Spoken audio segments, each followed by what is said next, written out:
우리가 성령론을 살펴보고 있는데요. 성령의 인격과 그리고 성령의 신성에 이어서 이제 우리는 성령의 사역에 대해서 살펴보게 될 것입니다. 성령의 사역에 대한 이야기를 시작할 때에 우리는 성령의 오심부터 좀 이야기를 해야 될 것 같습니다. 성령의 오심을 우리가 이야기하려면 사도행전 2장에 나오고 있는 오순절 성령 강림 사건을 이야기하지 않을 수가 없습니다. 왜냐하면 이 오순절 성령 강림 사건은 요엘 선지자의 예언이 성취되고 또 예수 그리스도께서 보내신 보혜사 성령이 임한 사건이기 때문입니다. 이것은 굉장한 전환점입니다. 물론 이 오순절 성령 강림 이전에도 성령의 역사는 있었습니다. 성령이 역사했던 증거들은 성경에 차고 넘칩니다. 그러나 이 오순절 성령 강림의 사건은 요엘 선지자가 예언했던 것처럼 모든 육체에 성령이 부어지는 광범위한 사건이었습니다. 그리고 이 오순절 성령 강림 사건을 통해서 우리에게 임한 이 성령은 이제부터 우리와 함께 거하시고 그 전에는 왔다가도 떠났지요. 그러나 오순절 성령 강림 사건으로 인해서 우리에게 임한 성령은 우리와 함께 거하시고 영원토록 우리를 떠나지 아니하시고 함께 하십니다. 그리고 더 나아가서 이 성령 강림으로 말미암아 교회가 역사 속에서 공적으로 출발하게 되어지는 날입니다. 그러므로 이 오순절 성령 강림 사건은 굉장한 전환점이죠. 그래서 우리는 이 성령의 오심에 대한 부분을 우리가 좀 주의 깊게 볼 필요가 있습니다. 왜냐하면 이 오순절 성령 강림의 사건 속에서 또 잘못된 오순절 신학이 등장하기 때문입니다. 그래서 우리는 이 부분을 잘 보셔야 됩니다. 먼저 이제 오순절 성령 강림의 사건을 이야기하고 있는 사도행전 2장 1절에서부터 4절 말씀을 우리가 잠깐 한번 읽어보고 가도록 하겠습니다. 오순절 날이 이미 이름에 그들이 다 같이 한 곳에 모였더니 호련히 하늘로부터 급하고 강한 바람 같은 소리가 있어 그들이 앉은 온 집에 가득하며 마치 불의 혀처럼 갈라지는 것들이 그들에게 보여 각 사람 위에 하나씩 임하여 있더니 그들이 다 성령의 충만함을 받고 성령이 말하게 하심을 따라 다른 언어들로 말하기를 시작하니라 라는 이 말씀입니다. 자, 그런데 이 오순절 성령 강림 사건을 이야기하려면 우리는 그 배경이 되어지는 여기서 잘못된 성령 교리가 나오게 되어지는 배경이 되어지는 오순절 운동과 그 신학을 우리가 좀 한번 살펴보아야 합니다. 왜냐하면 오순절 운동은 성령 추구 운동이기 때문입니다. 그래서 이런 그 오순절 운동에 대한 역사적인 배경을 좀 이야기를 해야 될 것 같습니다. 그래서 오늘은 바로 이 역사적인 배경을 좀 편안하게 이야기를 하려고 합니다. 제가 성경 교리 시간이기 때문에 될 수 있으면은 그 역사적인 배경이나 또 다른 이론들을 자제하고 성경에 집중하고자 한다라고 제가 이미 말씀을 드렸습니다만은 또 상황에 따라서는 이런 역사적인 배경을 이야기하지 않을 수 없기 때문에 이 역사적인 배경들을 좀 이야기를 하려고 합니다. 자, 이 성령에 대한 교리를 마치 오순절 계통의 교회의 전유물로 생각을 합니다. 그리고 장로교는 성령에 대해서 전혀 관심이 없는 것으로 생각을 합니다. 그래서 장로교에서 성령에 관한 교리를 이야기하고 성령을 강조하고 이렇게 이야기하면 좀 이상하게 생각하는 사람들이 있습니다. 장로교에서도 성령을 이야기해 이렇게 이야기하는 사람들이 있지요. 이것은 굉장한 큰 오해입니다. 성령에 대한 교리를 오순절주의자들의 전유물로 생각하기 때문에 그렇습니다. 왜 이런 일들이 발생했냐면은 워낙 우리 한국 교회 안에 오순절 계통에서 이 성령에 대한 것들이 강력하게 일어났기 때문에 마치 성령은 하면은 오순절 교회 이런 식으로 사람들이 생각을 하게 됩니다. 자, 오순절 운동은 예수만 믿는 것으로 만족하지 않고 성령 체험을 해야 된다. 이걸 강조합니다. 예수를 믿는 것이 다가 아니다. 예수를 믿었으면 그 다음에는 반드시 성령 체험을 해야 된다. 이것을 강조하면서 일으킨 운동이 오순절 운동입니다. 그래서 20세기 초엽에 일어나면서 이것이 나중에 은사운동으로 그 형태를 조금 바뀌면서 지금까지 지속적으로 내려오고 있습니다.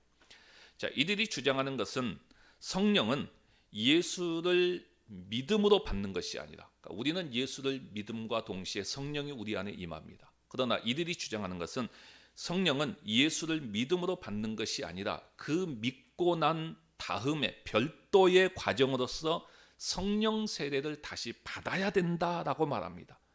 이 성령 세례를 통해서 그들은 성령 충만과 성령을 경험한다라는 것입니다. 그러면서 이 성령 세례를 받은 증거가 무엇이냐라고 했을 때 방언을 이야기합니다. 그래서 방언을 받도록 하기 위해서 방법론까지 가르쳐주고 그랬지요. 그런데 이게 간단한 문제가 아닙니다. 이 오순절 운동이 사실 미국에서부터 시작해서 그리고 전 세계에 아주 급속도로 퍼지게 되어집니다. 그러면서 하나의 교파를 형성하게 됐지요. 그러니까 얼마나 강력한 운동이었는지 알 수 있습니다. 개신교와 그리고 로마 교회와 그리고 더 나아가서 하나의 제3의 교파를 형성할 정도로 굉장히 강력했습니다. 자, 그리고는 기성교회들도 이것이 너무너무나도 거세게 다가오다 보니까 속수무책이었던 것이죠. 그리고 이것이 나중에 이제 은사운동으로까지 가면서 더 파급력이 커지게 되어지고 많은 그리스도인들이 여기에 그냥 혹하면서 다 끌려가고 넘어가게 되어지는 것을 보게 됩니다. 자, 그러면 오순절 운동이 어떻게 시작되었고 어떻게 확산이 되어졌는가 하는 것부터 좀 간략하게 이야기합니다. 자, 이 부분에 대해서는 제가 좀 간략하게 여러분들이 배경적인 지식을 가질 정도로만 이야기를 하고 넘어가겠습니다. 왜냐하면 사도행전 2장의 오순절 성령 강림 사건을 우리가 좀 더 정확하게 보기 위한 하나의 배경적인 작업으로서 제가 이야기를 하기 때문에 좀 간략하게 설명을 하고 갑니다.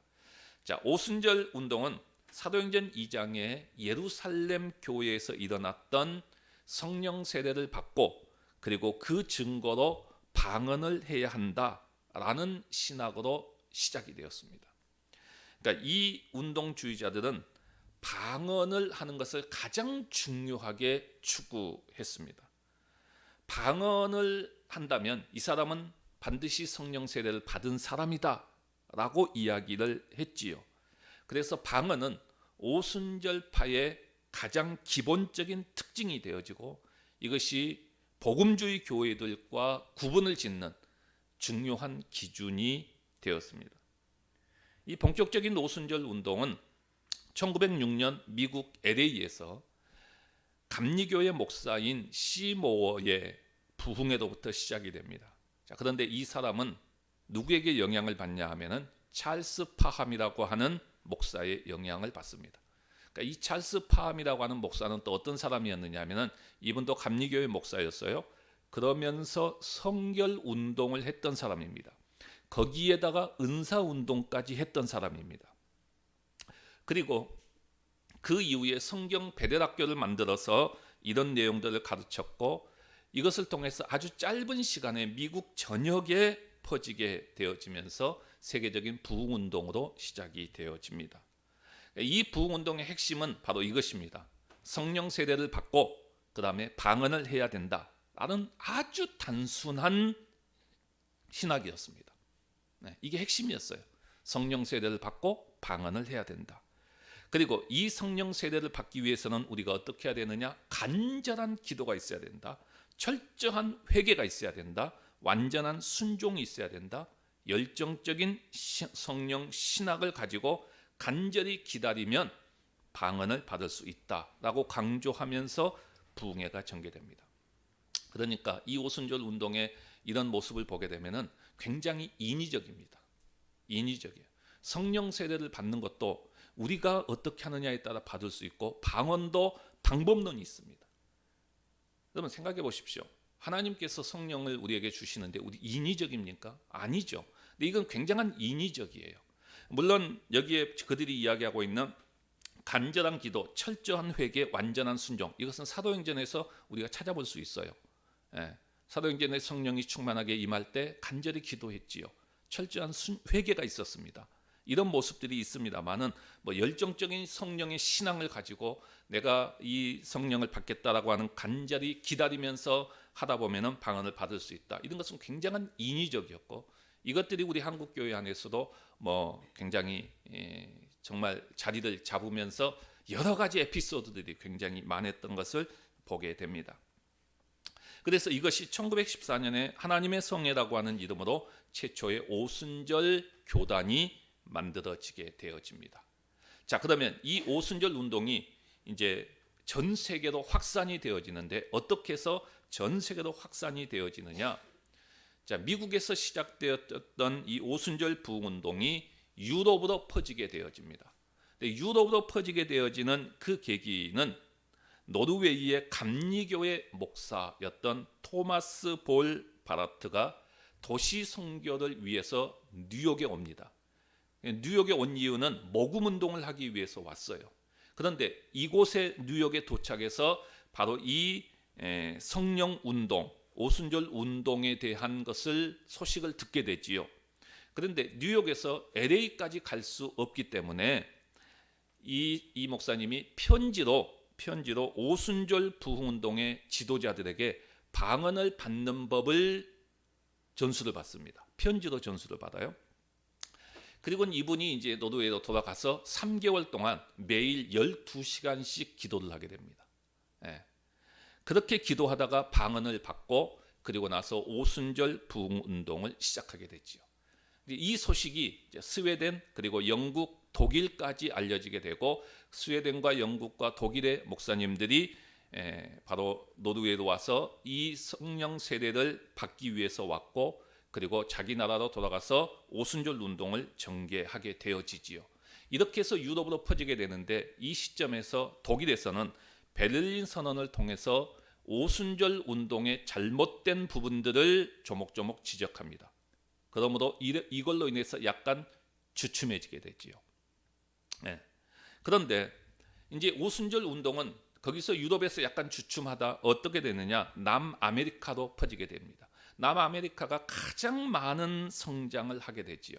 그러니까 남아메리카에서는 1969년에는 그 대륙의 개신교인들이 약 한 63%가 오순절 계통의 교인이었다라는 통계가 있는데 이건 굉장한 것이죠. 그리고 브라질에서도 괄목할 만한 성장을 하게 됩니다. 그런가 하면 아프리카에서도 크게 번지면서 성장을 하게 됐지요. 그러면서 아시아에도 들어오게 됩니다. 자, 아시아에 들어오면서 가장 먼저 어디로 들어오냐? 인도네시아로 들어오게 됩니다. 인도네시아에서 큰 부흥운동을 경험하고 그리고 우리 한국에는 1950년에 순천 지역에 오순절 운동이 들어와서 이것이 서서히 북상하면서 1970년대에 들어와서 서대문 순복음교회, 그러니까 서대문 순복음교회가 나중에 여의도 순복음교회가 됐죠. 그러니까 처음에는 서대문 순복음교회였습니다. 그러다가 여의도 순복음교회로 이렇게 오게 되고 이 여의도 순복음교회가 오순절 이 운동을 통해서 단일 교회로서는 가장 크게 성장하면서 이제 여기에 완전히 모든 것들이 함몰될 정도로 휩쓸려 가버립니다. 한국 교회는 사실 이제 그 당시 여의도 순복음교회의 영향을 받은 것들이 굉장히 많이 있습니다. 그러니까 제도적인 측면에 있어서는 사실 장로교가 모든 것들을 지배했지요. 장로교가. 그래서 그 뭐 여의도 순복음교회나 그리고 감리교회나 침례교회나 뭐 이런 데는 사실 장로 제도가 없습니다. 그런데 그 하나님의 성회라고 하는 그들의 이름의 정식적인 교단이거든요.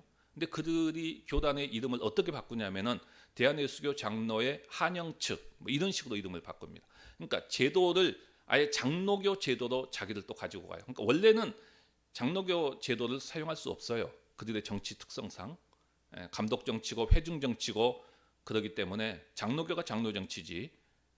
그래서 그거 사용할 수 없는데 뭐 이 제도는 그래서 다 그쪽에서도 장로교를 따라오지요. 그래서 뭐 감리교회도 장로가 있고 뭐 침례교회도 장로가 있고 여의도 순복음교회도 장로가 있고 다 있잖아요.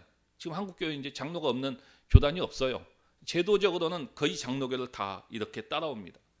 그러나 신앙적인 내용에 있어서는 사실 그때 당시에 여의도 순복음교회가 성령운동을 하면서 한국교회에 미쳤던 영향의 그 모든 내용들 거의 잠식해버리죠. 가장 크게 미쳤던 것이 체험적인 신앙. 여기에 이제 사람들이 완전히 다 함몰돼 갑니다. 그 다음에 축복신앙, 축복신앙. 그 다음에 방언. 그러니까 이 세 가지는 사실 그 아주 막 이게 모두가 그냥 한꺼번에 다 넘어가 버릴 수 있는 그러한 어마어마한 내용들이었죠. 인간들이 그리스도인들이 굉장히 좋아할 수 있는 그러한 것이었습니다. 그래서 이런 것들이 너무나도 크게 그냥 완전히 휩쓸어 버리죠. 체험적인 신앙, 그 다음에 축복 신앙, 방언 확산. 근데 참 희한하게요. 방언을 여의도 순복음교회에서 굉장히 그렇게 강조하며 성령운동의 가장 중요한 특징, 증거로 가지고 나아갈 때 이것을 가장 많이 반대했던 데가 성결교회였습니다. 성결교회요. 근데 성결교회는 사실 조영기 목사님의 장모가 된 최자실 목사님, 최자실 목사님은 성결교회 성도였어요. 교인이었어요. 근데 방언을 한다는 이유 때문에 성결교단의 학교인 서울신학대학교에 입학을 못합니다. 방언 때문에요. 그 정도로 반대했어요. 성결교단이. 그래서 순복음신학교에 들어갑니다. 순복음신학교에. 그러니까 그 정도로 방언이 우리나라에도 완전히 그 여의도 순복음교회가 미치는 영향이 어마어마했다는 것입니다. 사실 뭐 이제 우리 한국교회가 지금 대부분 많이 하고 있는 금요기도회 같은 것도 우리가 이제 한국교회만이 가지고 있는 독특한 예배인데요. 사실 우리가 문헌을 보게 되면은 1907년 때 평양 대부흥이 일어날 때 길선주 목사님에 의해서 금요기도회가 시작되어졌다라는 이야기를 하고 있습니다. 그러나 한국교회에 완전한 엄청난 파급력을 미쳤던 것이 여의도 순복음교회입니다. 여의도 순복음교회에서 금요기도회를 시작했을 때 여기에 엄청나게 사람들이 다 가버리는 거예요. 어쩔 수 없이 다 만들 수밖에 없었습니다.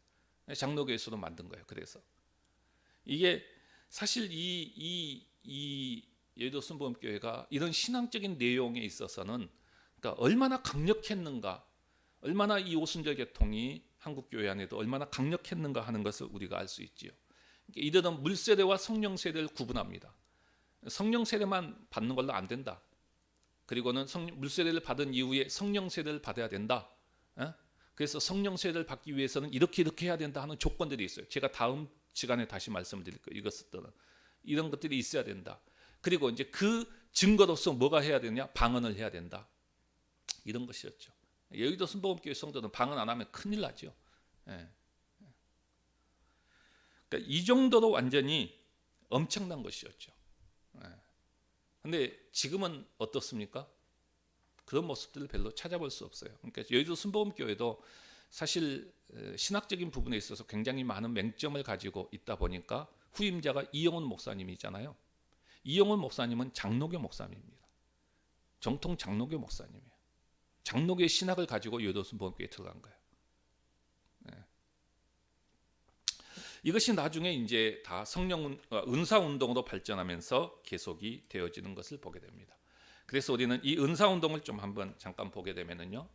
자, 은사 오순절 운동이 성령 운동이어서 많은 개신교회들이 이제 관심을 갖게 되고 주요 교단에 이제 침투를 하게 됐지요. 그리고 평신도들에게 있어서 방언의 매력을 호소합니다. 이것은 정말 매력적인 것이었어요. 그래서 급속도로 퍼지게 됩니다. 그러니까 이 은사운동은 성령 세례와 함께 방언, 그 다음에 예언, 그리고 신유의 은사가 강조되면서 그 이름을 얻게 되어지지요. 그리고 한국 교회에 이것들이 사실 주류적인 내용이 되어집니다. 그러니까 신학은 오순절 운동이 주장한 대로 중생 이후에 성령 세례를 받아야 한다. 그리고 그 증거로 방언을 해야 된다 하는 것은 동일합니다. 이것은 오순절주의의 신학입니다. 근데 여기에다가 그들은 뭘 더 강조했냐면은 예언, 신유의 은사를 강조한 은사운동이 일어나게 됩니다. 근데 이들은 오순절 교파처럼 하나의 교파를 형성하지는 않았어요. 은사의 강조점을 두면서 오순절 운동과 다른 모습으로 그들은 가게 되어지고, 그리고 그 명맥이 지금도 유지되고 있습니다. 그런데 이 은사운동이 전 세계로 퍼지는 계기가 있었는데 로마 교회에 침투합니다.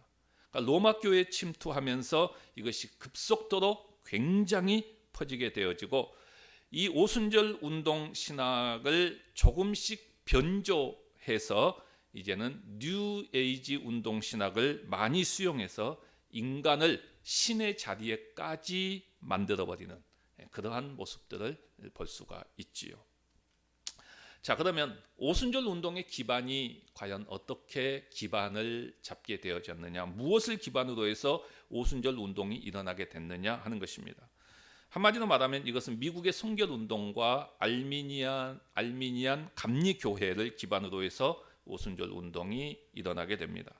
자, 오순절 운동은 19세기 미국 성결 운동에서 발생합니다.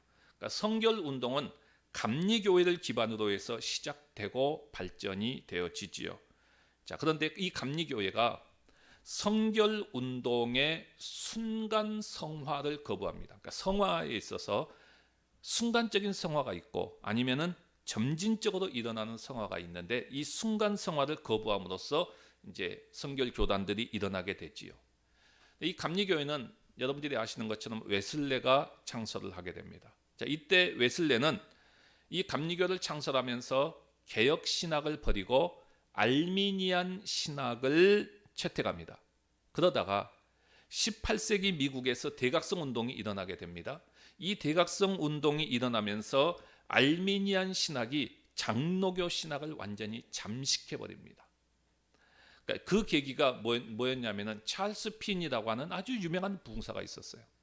이 찰스 핀이라고 하는 부흥사는 장로교 목사였습니다. 이 장로교 목사가 알미니안주의 신학을 받아들입니다. 분동이 일어나면서, 그러면서 미국 신학을 알미니안 신학으로 보편화시켜 버리죠.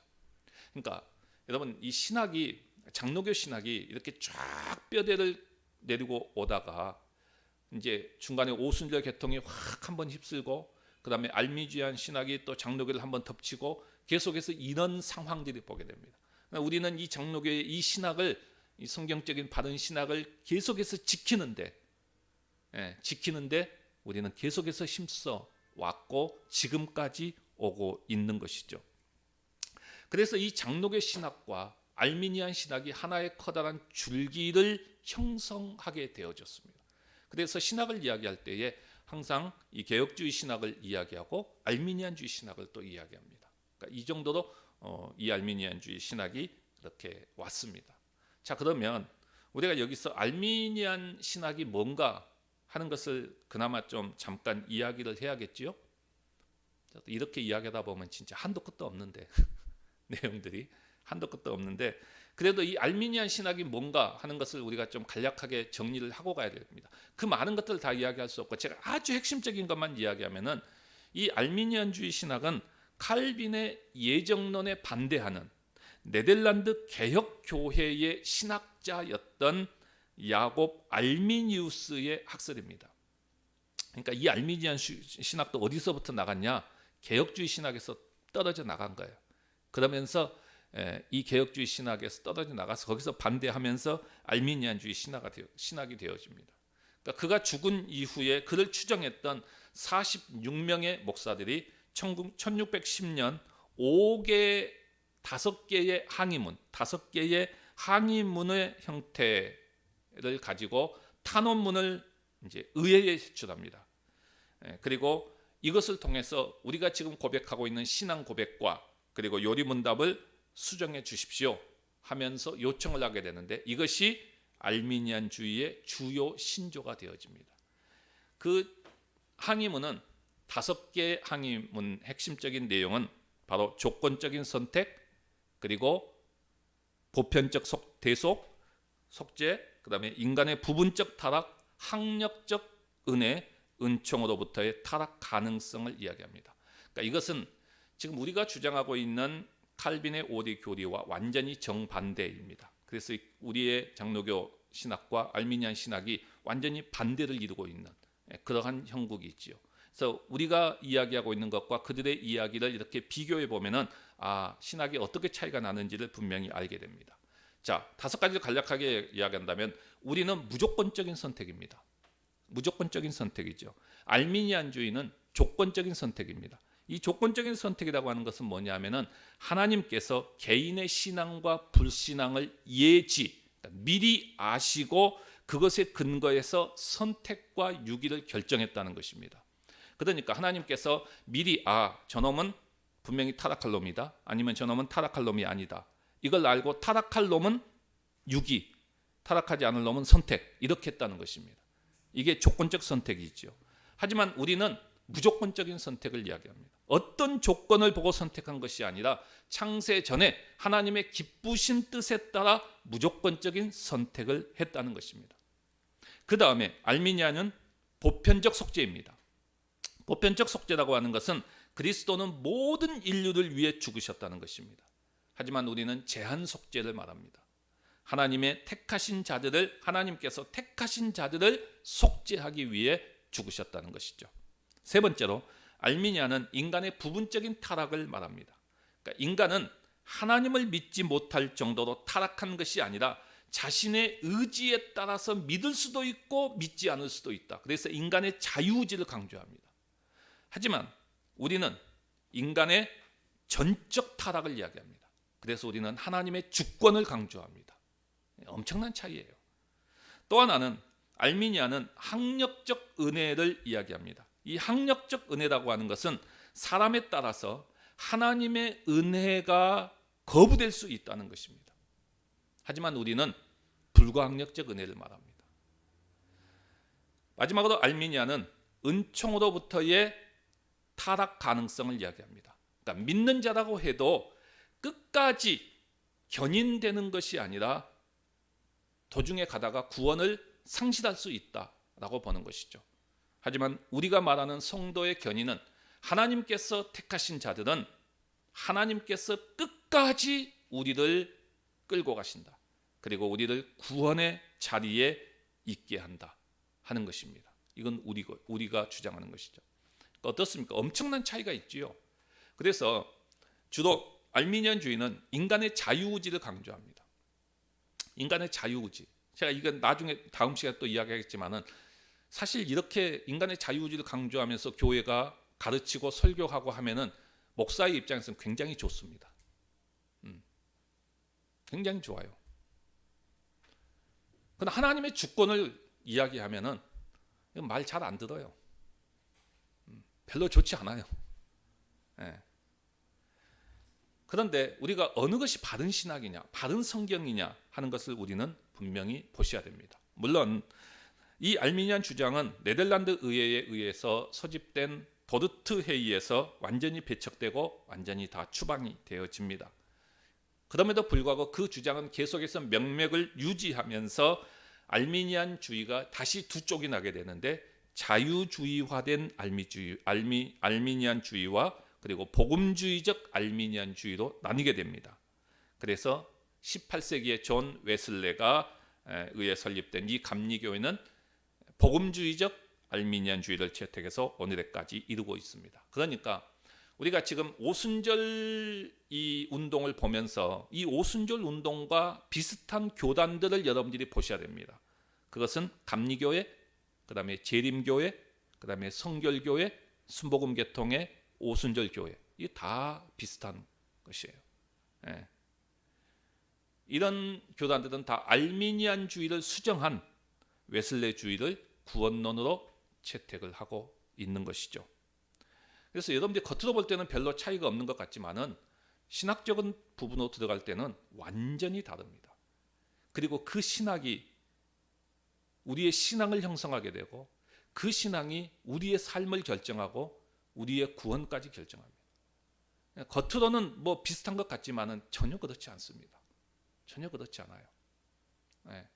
뭐 신학이 뭐가 중요합니까? 뭐 교단이 뭐가 중요합니까? 이렇게 이야기하시는 분들이 있는데 그렇지 않습니다. 왜냐하면 그 교단에서 가르치는 신학이 다른 거예요. 성경을 다르게 가르치고 있는 거예요. 네. 그래서 이 부분은 굉장히 중요한 것입니다. 이렇게 오순절 운동이 알미니안주의 감리교회를 기반으로 해서 이제 일어나게 되어졌고, 그리고 이것들은 지금 오늘날로 우리가 보게 되면 감리교회, 재림교회, 그리고 성결교회, 오순절 교회들이 다 비슷한 기반들이다라는 것을 배경으로 하고 있다 하는 것을 여러분들이 좀 보시면서 오순절 운동의 기반이 어떻게 이렇게 되어졌는가 하는 것을 배경적으로 여러분들이 좀 이렇게 알 수 있었으면 좋겠습니다. 자, 오늘은 여기까지만 하고 이 시간 우리 함께 합심해서 우리 교회의 공동 기도 제목을 가지고 여러분들이 기도하시고, 그리고 또 우리 여러 지체들을 우리가 돌아보면서 여러 형편들을 기억하면서 이 시간에 우리 함께 합심해서 좀 기도하는 시간을 갖도록 하겠습니다. 우리 다 같이 기도하겠습니다.